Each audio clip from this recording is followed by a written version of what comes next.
Merci Marie d'avoir dit oui. La joie de Dieu est avec nous.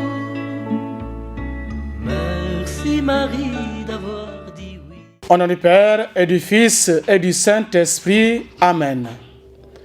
La grâce de Jésus-Christ, notre Seigneur, l'amour de Dieu le Père et la communion de l'Esprit Saint soient toujours avec vous.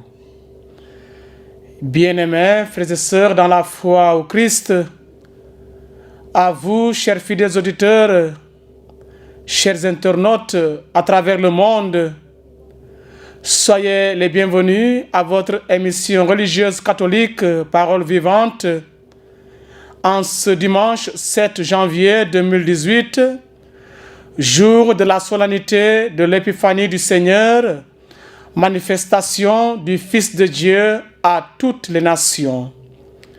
Cette émission vous est de nouveau présentée par votre serviteur, l'abbé Bertrand Ateuil-Bassène, sur les ondes de la 89.3 gms.fm et pour nos chers internautes qui le suivent sur le site internet gms.sn.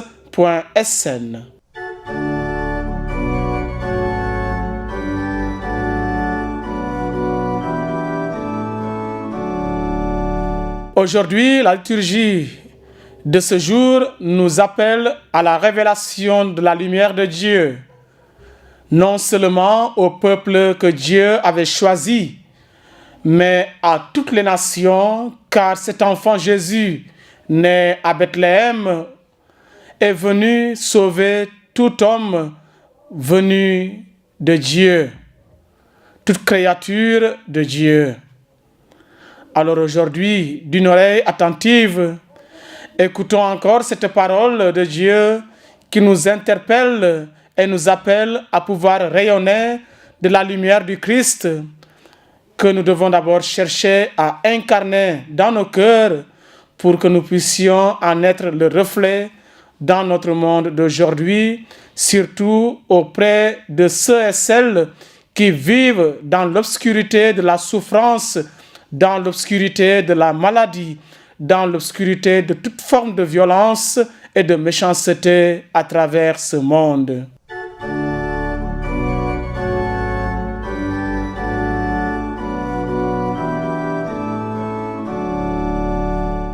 Première lecture. Lecture du livre du prophète Isaïe au chapitre 60, les versets 1 à 6. Debout, Jérusalem, resplendit, elle est venue ta lumière, et la gloire du Seigneur s'est levée sur toi. Voici que les ténèbres couvrent la terre, et la nuée obscure couvre les peuples. Mais sur toi se lève le Seigneur, sur toi sa gloire apparaît. Les nations marcheront vers ta lumière et les rois vers la clarté de ton aurore. Lève les yeux aux alentours et regarde. Tous, ils se rassemblent, ils viennent vers toi. Tes fils de loin et tes filles sont portés sur la hanche. Alors, tu verras, tu seras radieuse, ton cœur frémira et se dilatera. Les trésors d'au-delà des mers afflueront vers toi. Vers toi viendront les richesses des nations. En grand nombre, des chameaux t'envahiront, de jeunes chameaux de Madian et d'Epha. Tous les gens de Saba viendront, apportant l'or, l'encens. Ils annonceront les exploits du Seigneur. Parole du Seigneur Tout-Puissant, nous rendons gloire à Dieu.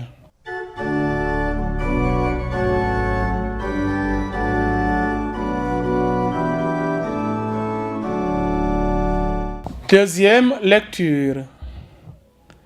Lecture de la lettre de Saint Paul, apôtre aux Éphésiens, au chapitre 3, les versets 2 à 3 et 5 à 6. Frères, vous avez appris, je pense, en quoi consiste la grâce que Dieu m'a donnée pour vous. Par révélation, il m'a fait connaître le mystère. Ce mystère n'avait pas été porté à la connaissance des hommes des générations passées, comme il a été révélé maintenant à ses saints apôtres et aux prophètes dans l'Esprit. Ce mystère, c'est que toutes les nations sont associées au même héritage, au même corps, au partage de la même promesse dans le Christ Jésus par l'annonce de l'Évangile. Parole du Seigneur Tout-Puissant, nous rendons grâce à Dieu.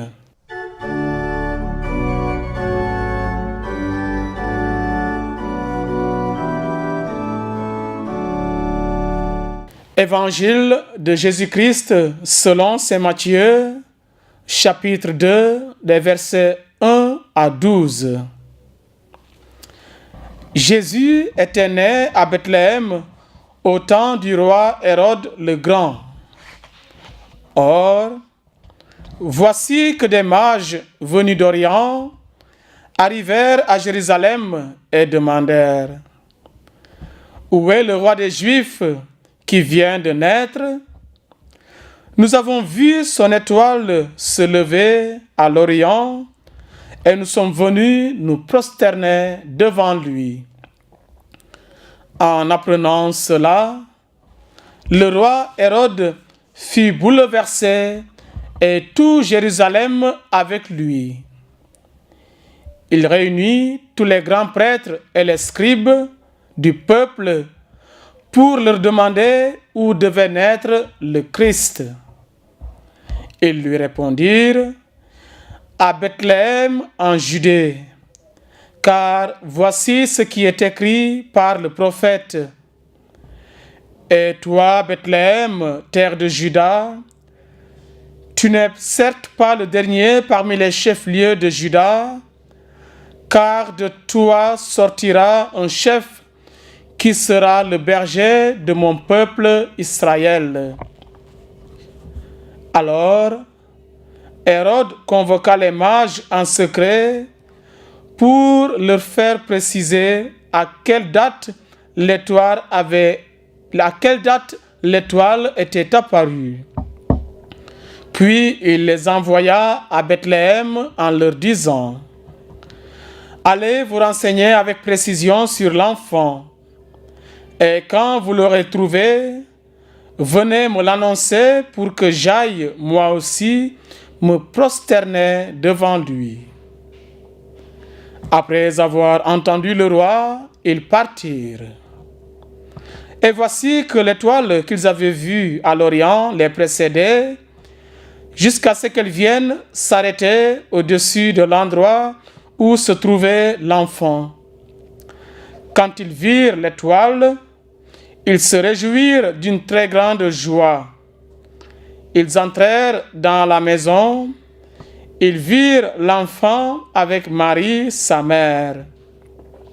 Et tombant à ses pieds, ils se prosternèrent devant lui. Ils ouvrirent leur coffret et lui offrirent leurs présents: de l'or, de l'encens et de la myrrhe. Mais avertis en songe de ne pas retourner chez Hérode, ils regagnèrent leur pays par un autre chemin. Acclamons la parole de Dieu. Louange à toi, Seigneur Jésus.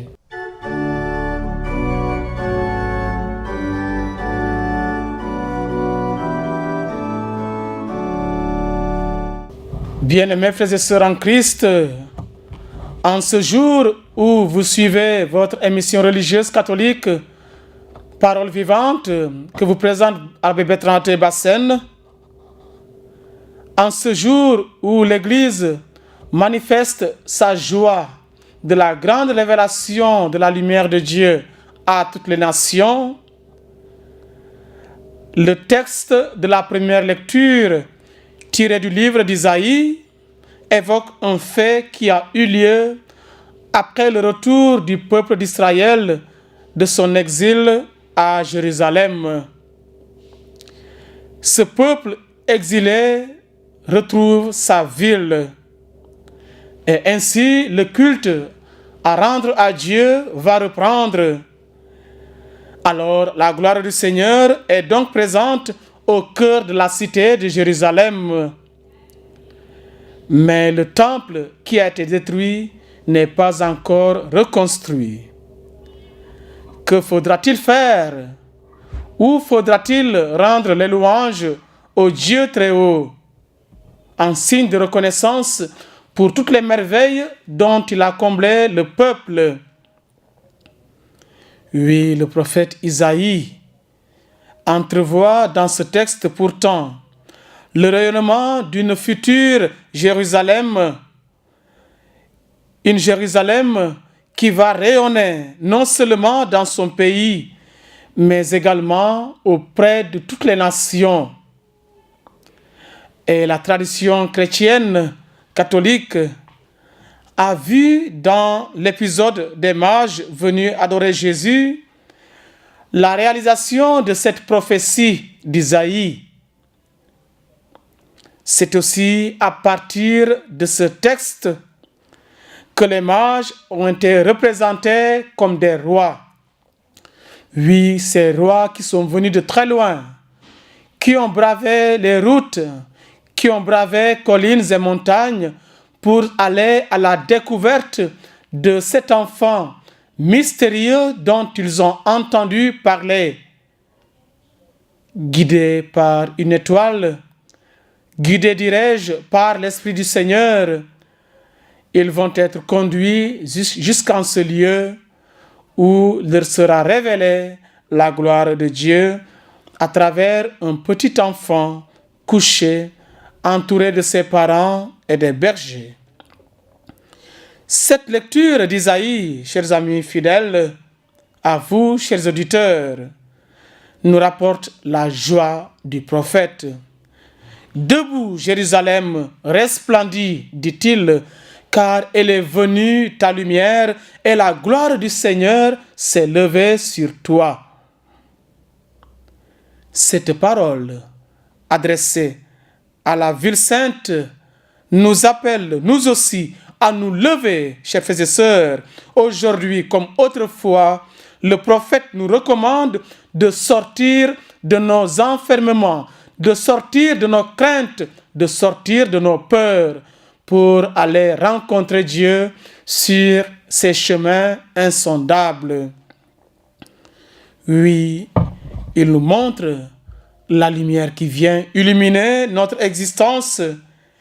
Et cette lumière, c'est la gloire du Seigneur. L'Église chrétienne catholique ne doit pas croire qu'elle brille de sa propre lumière. Non. Le chrétien baptisé ne brille pas de sa propre lumière. C'est ce qu'écrivait saint Ambroise lorsqu'il dit ceci en ces termes que je cite. L'Église est véritablement comme la lune.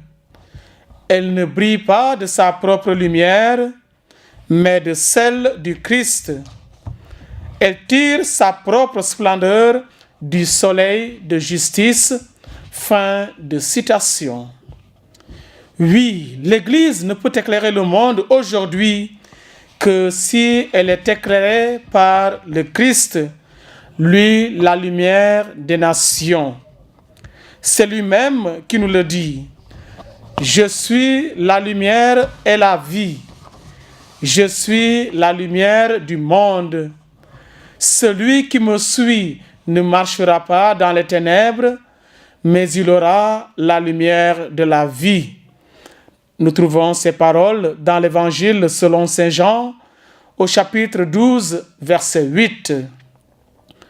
Tous, autant que nous sommes, nous avons besoin de cette lumière qui vient d'en haut.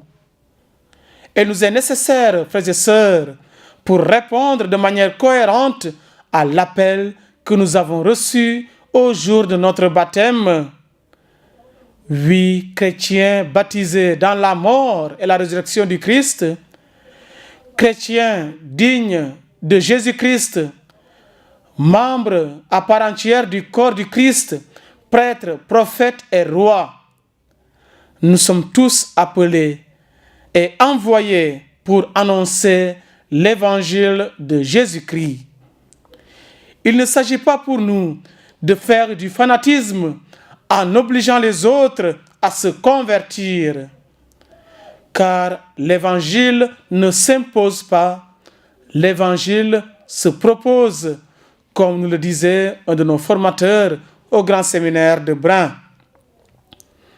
Être missionnaire, c'est d'abord être illuminé par Dieu et réfléchir selon sa lumière, sur la base de sa lumière, sur l'éclairage de sa lumière. Notre mission aujourd'hui et pour toujours, c'est de faire resplendir la lumière du Christ. Le monde attend de nous, le monde attend de chaque baptisé cet engagement missionnaire. Oui, engagement missionnaire. L'Église a besoin de prophètes éventuellement aujourd'hui. Le monde a besoin de prophètes, mais le monde a aussi et surtout besoin de témoins qui vivent de manière concrète et active ce qu'ils enseignent. Et cela doit nous pousser justement à être de véritables témoins de Jésus-Christ dans le monde d'aujourd'hui. Il attend la partition de chacun et chacune de nous, parce qu'il a besoin de se faire connaître au monde, il a besoin de faire connaître à toutes les nations le visage de son Père. Et ce visage, c'est à nous de le révéler sur notre propre visage pour que ceux qui nous voient puissent reconnaître en nous la présence du Père de Jésus-Christ, qui est aussi notre Père, puisque Jésus, en venant en ce monde, par sa filiation divine, nous a aussi conduits et a fait de nous des héritiers de la promesse de Dieu.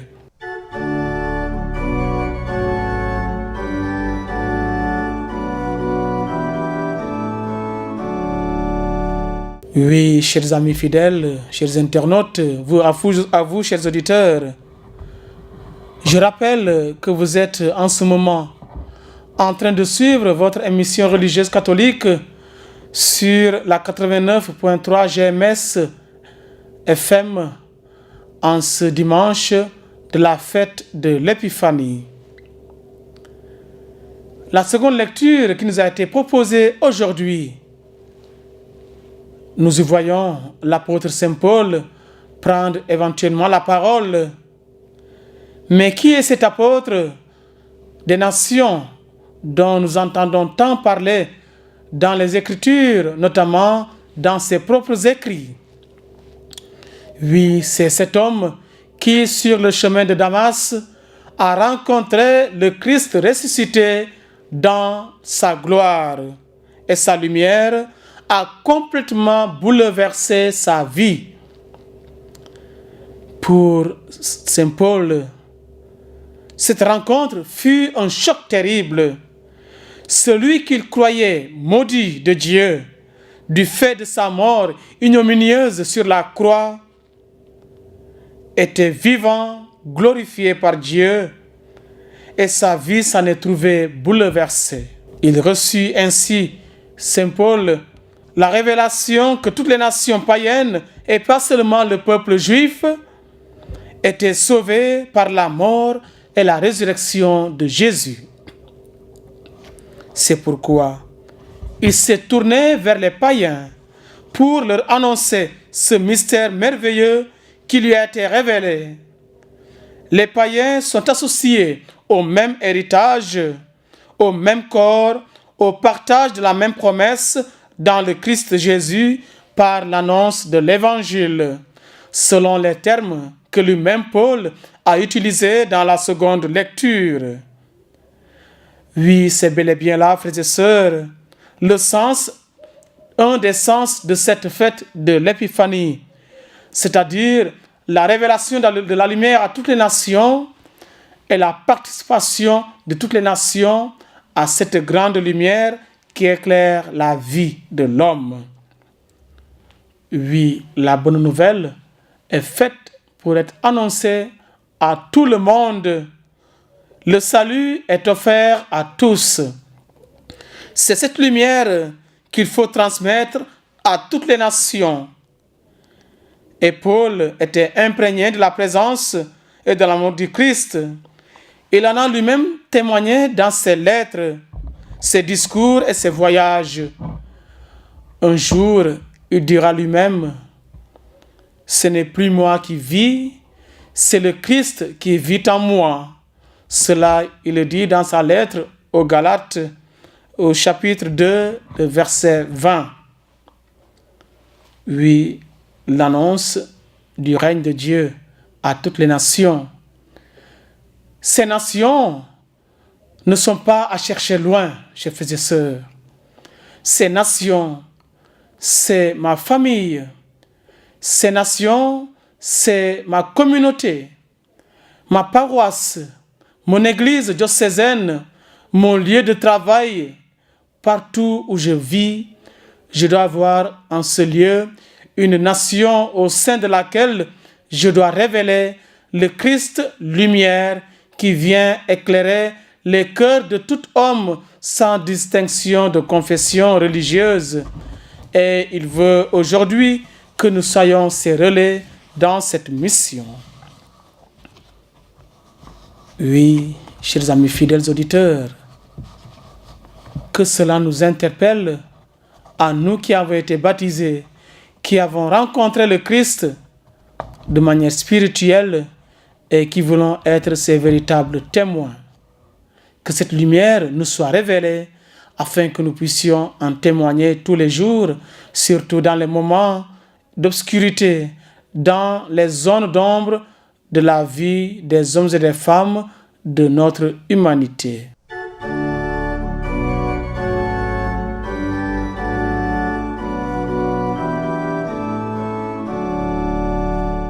Quant à l'évangile selon saint Matthieu que nous venons d'entendre,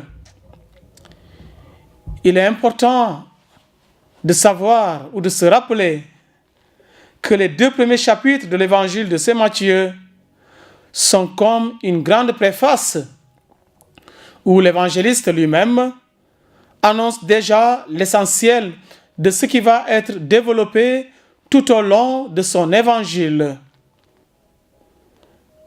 Le récit des mages qui nous a été lu aujourd'hui est tout en contraste.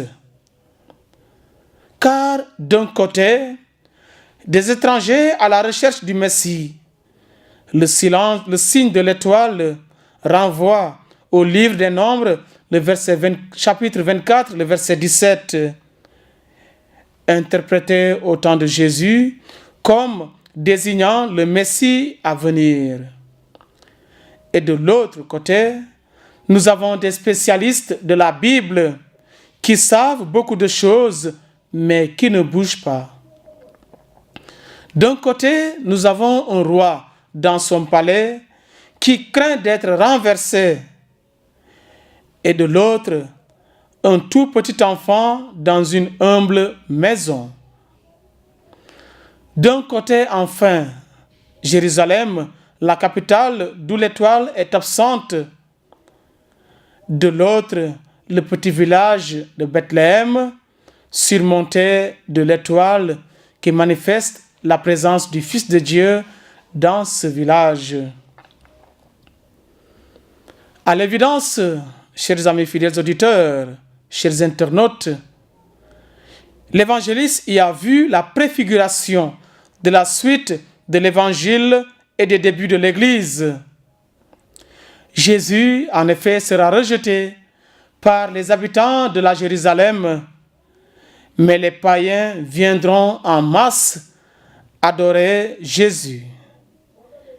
Matthieu y voit l'accomplissement de la prophétie d'Isaïe que nous avons lu dans la première lecture au chapitre 60 des versets 1 à 6. Oui, cette page de lecture qui nous aide à mieux comprendre ce message du déplacement des mages jusqu'à Bethléem. Cette prophétie d'Isaïe nous parlait d'une grande procession vers la lumière.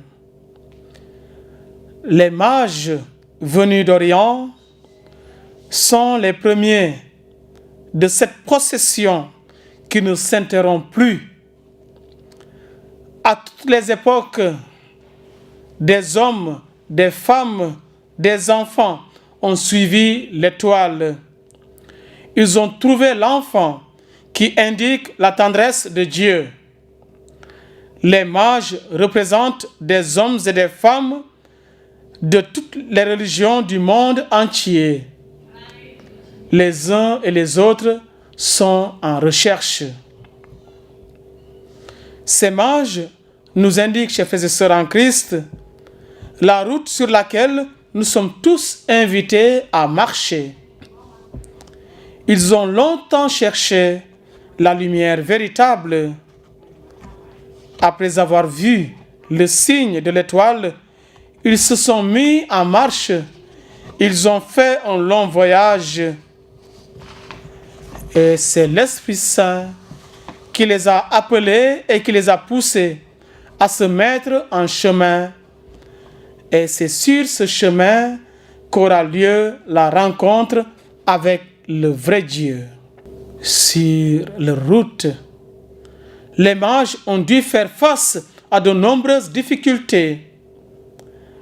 Arrivés à Jérusalem, ils se rendent au palais du roi Hérode. Pour eux, il était évident que le nouveau roi devait naître dans un palais royal et que Hérode serait bien sûr au courant. Or, c'est là qu'ils ont perdu de vue l'étoile. Ce qu'ils ont vu, c'est un roi orgueilleux, un roi avide de pouvoir qui ne pense qu'à éliminer tous ceux qu'il considère comme des rivaux, car il ne veut pas de successeur à son trône. Dans ce palais, les mages ont traversé un moment d'obscurité et de désolation. Dans un tel milieu, l'étoile ne peut pas briller. Il leur a fallu l'éclairage des prophètes pour se remettre en route vers la lumière. Arrivés à Bethléem, ils trouvent l'enfant avec Jésus, avec Marie sa mère. Ils auraient pu sombrer dans la tentation de refuser la petitesse de ce roi. Or, c'est le contraire qui arrive. Tombant à ses pieds, ils se prosternent devant lui. Et c'est l'Esprit Saint qui les a aidés à mener cette démarche. C'est lui qui les a fait entrer dans ce grand mystère. Guidés par l'Esprit Saint, ils arrivent à reconnaître que Dieu ne se manifeste pas par la puissance de ce monde. Il vient à nous dans l'humilité de son amour. Cet amour de Dieu est grand et puissant, mais il est humble. Cette bonne nouvelle nous rejoint dans notre monde actuel. Nous voyons autour de nous différentes formes de guerre. Guerre civile, guerre armée, guerre familiale. Nous voyons différentes formes d'injustice, de torture, de traite de personnes, etc. Et malheureusement, comme nous le voyons à travers les médias tous les jours, ce sont les petits, les faibles, qui sont les premières victimes. Et la crèche nous présente un chemin différent de celui dont on rêve, de celui dont rêve la mentalité mondaine. Et ce chemin c'est celui de l'abaissement. Christ, lumière des nations, Christ, gloire éternelle, joie éternelle dans nos cœurs, nous t'acclamons. Oui, nous sommes là pour acclamer le Christ Jésus. Et le prophète Isaïe, pour revenir à lui dans la première lecture, nous dit que les nations marcheront vers la lumière du Seigneur et les rois vers la clarté de son aurore. Cette lumière, à quoi sert-elle d'abord? À voir. Nous avons vu se lever son étoile, disent les mages. Quand ils virent l'étoile, ils éprouvèrent une grande joie. Et en entrant dans la maison, ils virent l'enfant avec Marie sa mère. Et tombant à genoux devant lui, ils se prosternèrent. Les bergers et les mages ont donc vu de leurs yeux l'enfant de Dieu et l'ont adoré. Et nous, que nous est-il donné de voir? Voir avec les yeux de la foi. L'Évangile nous donne de voir et de méditer l'histoire merveilleuse de Dieu avec les hommes. Cette histoire du salut, l'histoire d'une relation dont nous sommes à la fois témoins avec nos oreilles quand nous écoutons les lectures de la parole de Dieu, témoins et participants en écoutant, nous entrons dans le texte, ou plutôt nous nous laissons vivre en laissant ce texte, ces paroles, nous pénétrer pour nous donner sa signification profonde, pour nous donner la signification et l'éclairage de la déclaration d'amour de Dieu pour notre humanité. Oui, nous aussi, nous pouvons voir l'enfant Dieu avec nos yeux de la foi. Le reconnaître comme celui qui nous donne accès au Père, c'est comme lui offrir l'encens des mages pour honorer sa divinité. De l'enfant Dieu dans une humble crèche à l'homme, encore jeune, mis en croix plus tard, il nous est donné de voir Dieu à l'œuvre dans notre humanité humble et vraie. Un Dieu qui, étonnant, déconcerté, suscite en nous l'émerveillement si notre cœur et notre intelligence sont ouverts à lui. Voir et adorer Dieu, cela suppose donc de venir et de consentir à prendre part à la marche sur la route de la foi, à prendre conscience et à accepter qu'une relation vraie avec ce Dieu, frères et sœurs, nous oblige à nous déplacer pour nous rendre à la messe du dimanche ou à celle en semaine, à nous déranger pour être au service de nos frères et sœurs qui sollicitent notre soutien, à prendre un autre chemin qui conduit vers le pauvre, le malade, l'oublié, le blessé de la vie, à s'engager dans une transformation de la vie de l'autre, de la vie de mon frère ou de ma sœur qui mène une vie de désordre, pour le conduire à une conversion au Dieu vivant et vrai, ce vivant qui est passé de la mort à la vie et qui en a triomphé par sa résurrection. Et la myrrhe offerte par les mages était destinée aux soins mortuaires. Et c'est cela qui nous renvoie à un autre temps liturgique, qui est celui du mystère pascal, à la mort du Christ en croix. Adorer Dieu, c'est aussi entrer dans un chemin de vie, d'écoute de la parole de Dieu.